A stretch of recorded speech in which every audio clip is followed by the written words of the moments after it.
আনা বাইতুল গুরবা, আমি হচ্ছি চিন্তা ভাবনার ঘর। কিসের ঘর বাবাজি?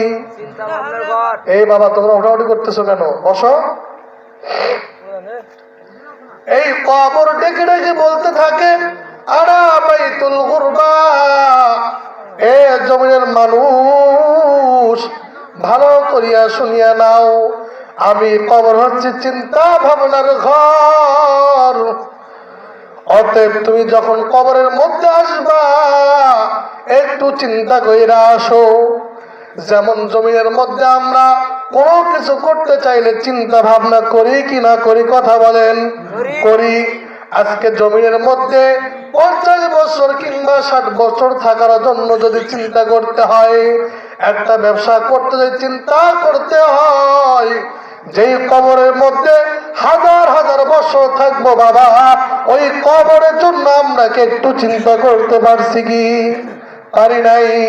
এই জন্য কবর ডেকে ডেকে বলতে থাকে আনা বাইতুল গুরবা, এ মানুষ ভালো করিয়া শুনিয়া নাও, আমি কবর হচ্ছে চিন্তা ভাবনার ঘর। যখন তুমি জমিন থেকে বিদায় নিবা একটু চিন্তা কইরা আইসো, একটু ভেবে চিন্তা আসো যে কবরের মধ্যে তুমি কি নিয়ে আসবা। আজকে যদি বড় ফলিয়া থেকে ঢাকায় উদ্দেশ্যে রওনা দেই, তার জন্য আমরা চিন্তা করি কি না করি? মাত্র 2 দিন কিংবা 1 সপ্তাহ থাকবো, এর জন্য যে চিন্তা করে রে বাবা, যে কবরের মধ্যে হাজার হাজার বছর থাকবো, ওই ঘরের জন্য কি চিন্তা করা দরকার নেই? অবশ্যই দরকার আছে।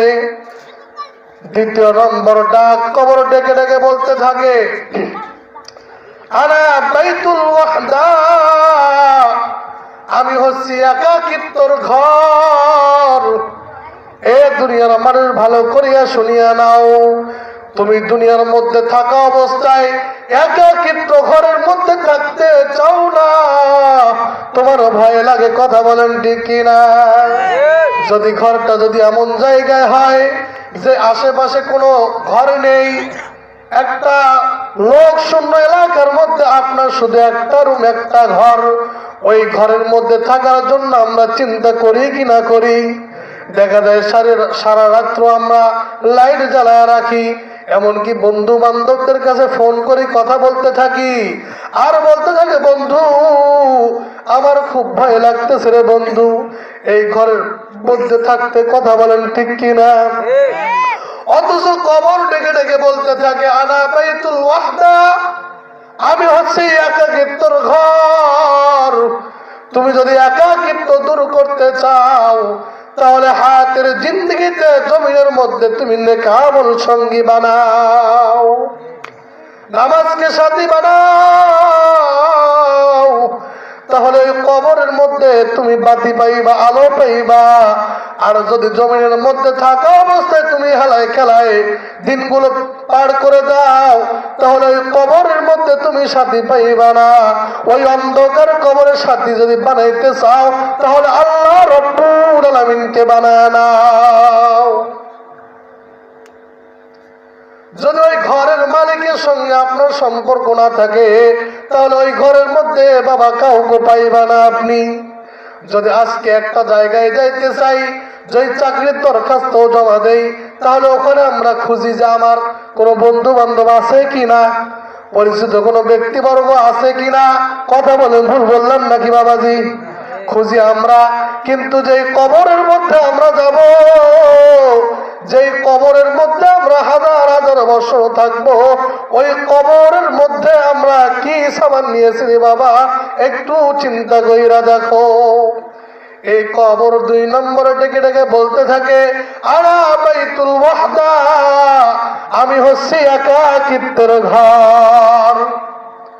3 নম্বর কবর ডেকে ডেকে বলতে থাকে আনা বাইতুদ দুদ, কবর বলতে থাকে আমি হচ্ছি সাপ বিচ্ছুর ঘর, আমি হচ্ছি পোকামাকড়ের ঘর।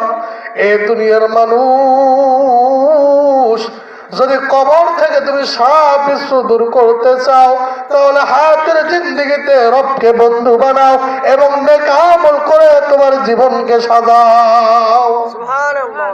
যদি কবরের মধ্যে সাপ বিচ্ছু দূর করতে চাও, তাহলে এই জমিনের মধ্যে থাকা অবস্থায় তোমাকে নেক আমল করতে হবে বাবা। আর যদি নেক আমল ব্যতিরকে ওই কবরের যাত্রী হইয়া যাও, তাহলে ওই কবর থেকে সাপ বিচ্ছু দূর হবে না।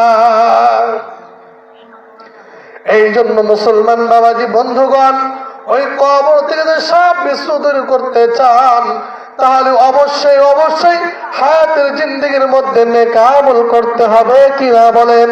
হবে।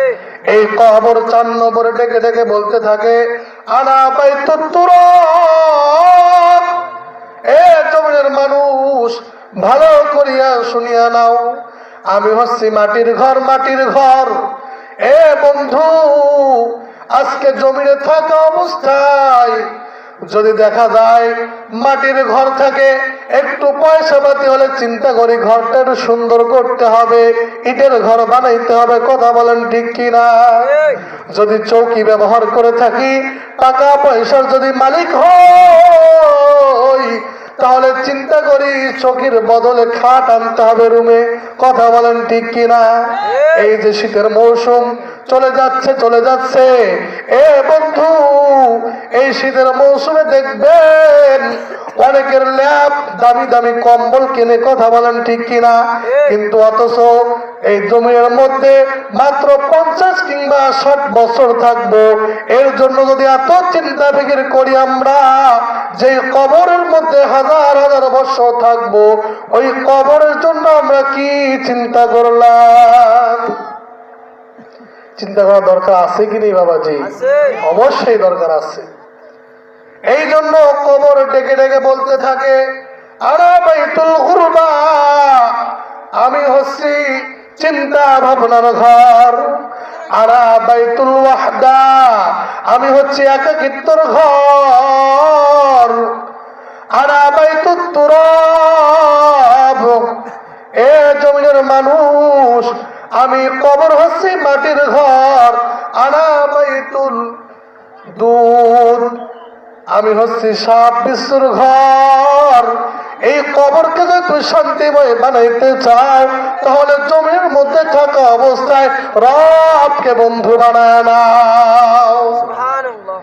রবকে যদি বন্ধু বানাইতে পারেন, তাহলে ওই কবর হবে আপনার জন্য শান্তিময়, আরামদায়ক। এই জন্য রাসূল আরবি সাল্লাল্লাহু আলাইহি ওয়াসাল্লাম হাদিসের মধ্যে সুন্দর করে জানা দেন, আল কবরু রাওযাতুম মিন রিয়াজিল জান্নাহ ওয়া ইম্মা হুফরাতুম মিন হুফারিন নার। আল্লাহ রাসূল সাল্লাল্লাহু আলাইহি ওয়াসাল্লাম বলেন, এই কবর হবে যারা নেক আমল করবে, ঈমানদার ব্যক্তি হবে, তাদের জন্য এই কবর হবে জান্নাতের বাগান সমূহ থেকে একটি বাগান। আল্লাহু আকবার, আল্লাহু আকবার। আর যারা গুনার কাজ করবে, বদ আমল করবে, এই কবর তাদের জন্য হবে জাহান্নামের গর্ত থেকে একটি গর্ত। রে বাবা, একটু চিন্তা করে দেখো, ওই কবরে কি যাইবা না? চিন্তা করে দেখো না, কবরে কি যাইবা না? চিন্তা করে দেখো না, কবরে কি যাইবা না? যেই কবরে আল্লাহ ছাড়া বন্ধু কেউ থাকবে না, চিন্তা করে দেখো না, কবরে কি যাইবা না? চিন্তা করে দেখো না, কবরে কি যাইবা না? যেই কবরে আল্লাহ ছাড়া বন্ধু কেউ রবে না, চিন্তা